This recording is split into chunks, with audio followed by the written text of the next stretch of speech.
is Sanjukta Basu. Uh, from today onwards, I'm going to start a new live program called Today's Newspaper, Aaj Ka Akhbar. In this show, what I would be doing is pick up the daily newspaper and do a sort of review to find out what kind of coverage is the newspaper doing of varied voices, including the opposition parties in Indian politics.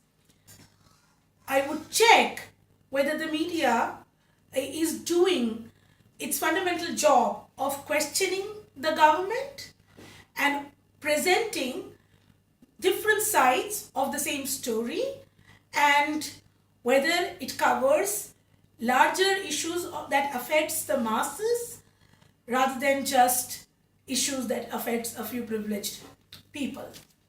It would be a live program every morning around 10. I may change the time later because I'm just launching it. Today is the first episode, so don't mind if I change the timing later. So today is 4th of March. This is the Indian Express newspaper. Now, the front headline of the newspaper is about Prime Minister's airstrike, Prime Minister's statement on the airstrike. And the Prime Minister says that the opposition parties are creating a sort of demoralizing effect on the armed forces, and also the comments of the opposition party is making Pakistan happy. I want to comment on that, that these are not good reasons to dismiss opposition voices or to dismiss criticism. This government consistently in the last 5 years have been using this kind of emotional play, and they are playing with your mind by scaring you with these things like, but if you ask questions, you are demoralizing, you're making people happy, unhappy. Emotional games does not work in politics. You should give answers to questions. The newspaper has rightly also given the counter to Prime Minister's statement, and says that the Prime Minister is himself asking, raising questions on the airstrike which happened in Balakot, Pakistan, and saying that how could Pakistan say that if we had Rafale planes, jets, then the effect of the airstrike would have been different. By different, what exactly does the Prime Minister mean? This is not clear. Is the Prime Minister saying that the airstrike was not satisfactory? That did we fail in the airstrike? Are we weaker in front of Pakistan's Air Force? So what is it the Prime Minister means? And if the Prime Minister is himself raising question, it becomes incumbent, it becomes a duty for the opposition to then also either ask counter question or seek clarifications from the Prime Minister. So there we are good with that. On the same space, around the same space, we have one, I have a phone coming and I have to dismiss it. We have one news of Mr. Amit Shah, where he says that in Gujarat that 250 terrorists killed in airstrike. Once again, this has now been really dismissed by a lot of the people. The government has not given any official figure. One of the union ministers, Ahluwalia, he said that the intention of the airstrike was not to kill anybody, but to do a sort of a scaring that we can go deep and hit you. It was just to give a message to Pakistan, and almost everybody, every media, international media has rejected the claim that 250 people or even a single person has been dead in the Balakot airstrike by India. And yet Mr. Amit Shah keeps making these false claims. And unfortunately, the Indian Express newspaper this morning has not really given the counter to this. They have not really represented the opposition to this claim. We move. So you see there, I think it should have been better if Indian Express could have put in somewhere that they so this entire news is actually just about what Amit Shah said. Moving on, we will be looking at the government and politics page. I want to clarify that this program and my subsequent programs are about the politics of the nation. So I will be moving on to the to the inner pages, particularly the page number, the page which is on government and politics, and this is that page. So if you just took a cursory look at this page, you will see once again that Prime Minister's statement finds the center stage. And there is also the statement from Congress regarding similar issue, which is the ongoing tension with Pakistan and the Kashmir issue and the Pulwama attack. And besides that, you will see Pakistan here, Pakistan there. You will just see that a lot of the news are about Pakistan, Pakistan, Pakistan, Pakistan. I will just mention a few of them. Pakistan will attack. Pakistan will attack if the BJP government does not comes to power, says Assam minister. Then opposition remarks hurting India's national interest, said Mr. Jaitley. And then Mr. Ahluwalia's statement over there.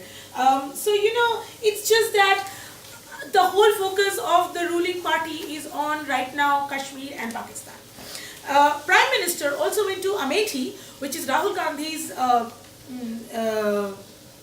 constituency, and there he said that Amethi will from now on be known for rifles and not famous high-profile leaders. I believe the Prime Minister is trying to refer to Mr. Rahul Gandhi and is trying to say that Amethi has no other identity except that it is the constituency of the Gandhi family.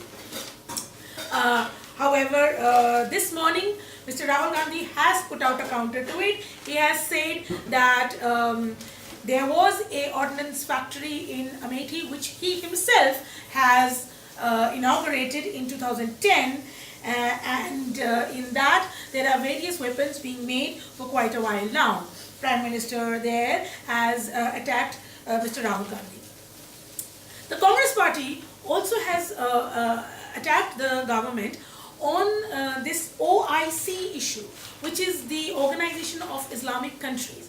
Now the thing is that this is one issue where both the opposition and the government are saying, the government is saying that this was a great victory for India, that Sushma Swaraj, our Minister of External Affairs, was invited as the guest of honor there, and she went there and she participated, and this was a great diplomatic victory. However, the opposition has said that not really, this is not really a great victory, because just the day after she participated, OIC passed a resolution in which they basically called India a terrorist nation which is occupying the Jammu and Kashmir state, which is preposterous for us. This is absolutely, we should absolutely reject this, which is what MEA precisely did.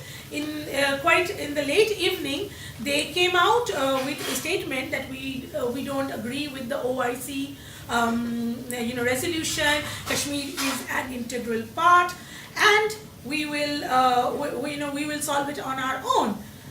But I believe that the damage was done. Why?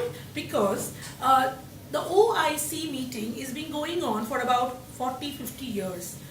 Unfortunately, but we have always been, avoiding these meetings. Why? Because we don't want to give them legitimacy by participating in it.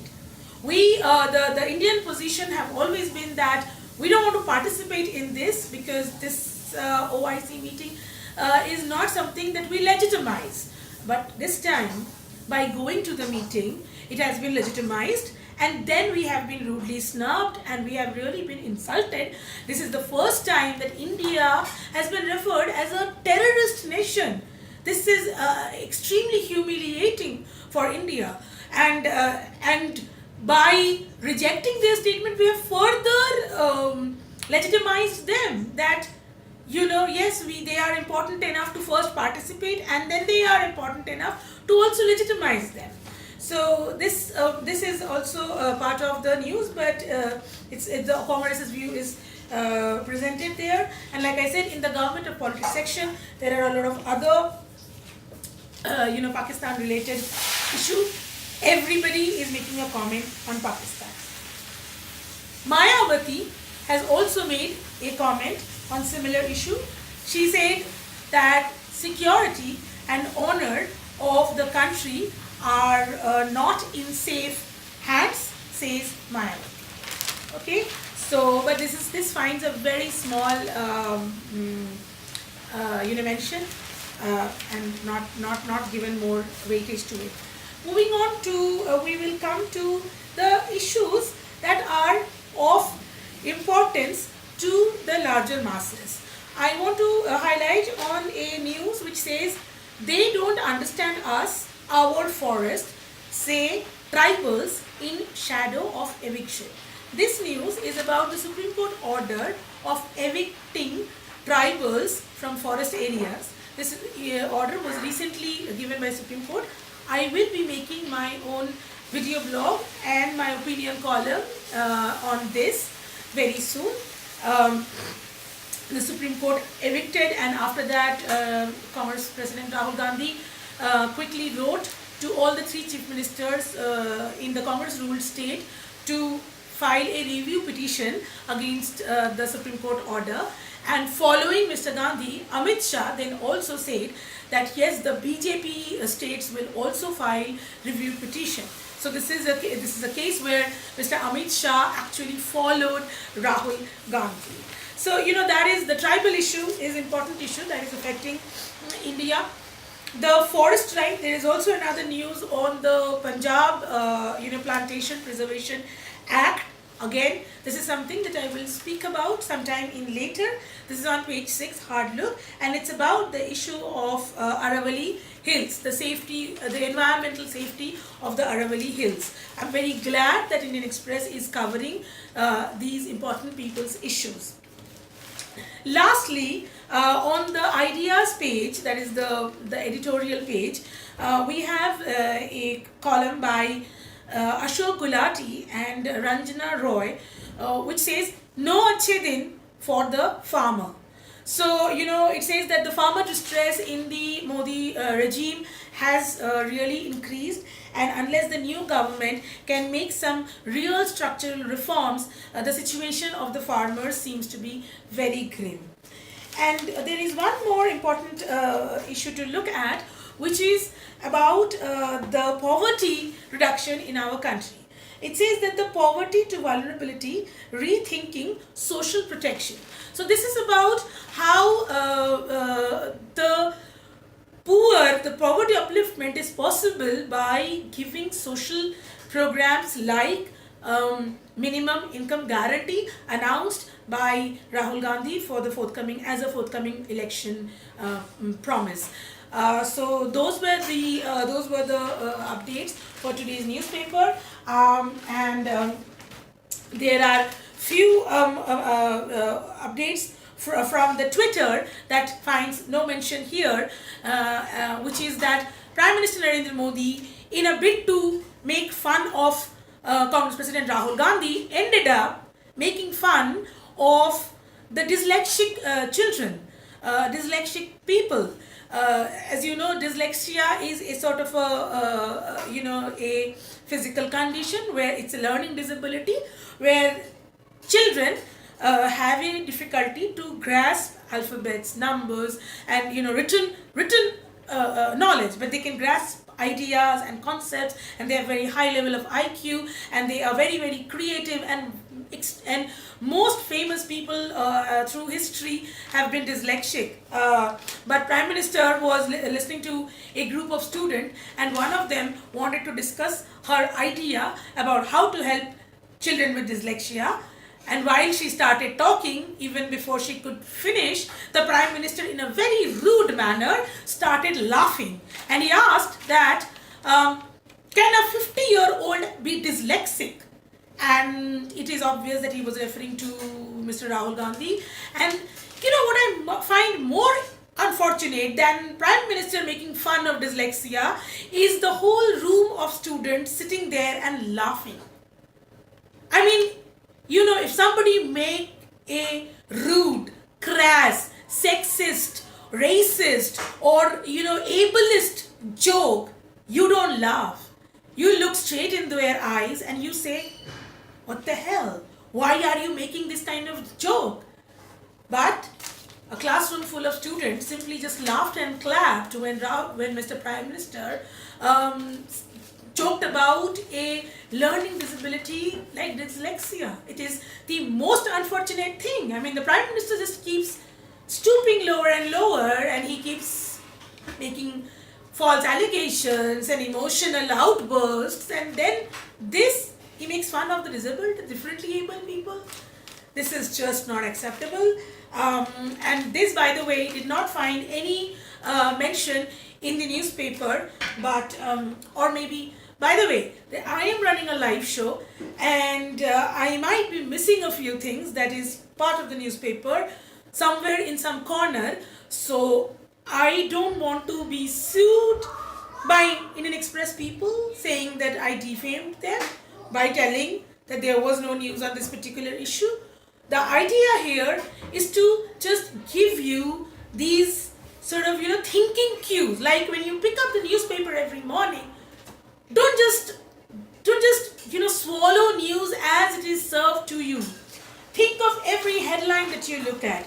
Think of every photograph that accompanies the newspaper or the news. Sometimes you will see the news carrying a very wacko sort of a photo of the Prime Minister. And then sometimes you will see the Prime Minister in a very leader-like, statue-like, like his hands like this, giving him a very magnanimous, larger-than-life image. There is politics in what kind of photographs being used with each news. There is politics in how the headlines are framed. For example, when Mr. Amit Shah says that over 250 terrorists were killed, the headline could have said, over 250 terrorists killed, says Amit Shah, unverified by the government of India. It should have added that line. So there is politics in everything. So my idea of my program is to make you think through these issues. Thank you very much for watching. If you like this program, please subscribe to this channel. I will be doing this program on a daily basis, and if any day I am not able to do it live because I'm out somewhere, I will put up a recorded version later on. Thank you. My name is Sanjukta. Have a nice day.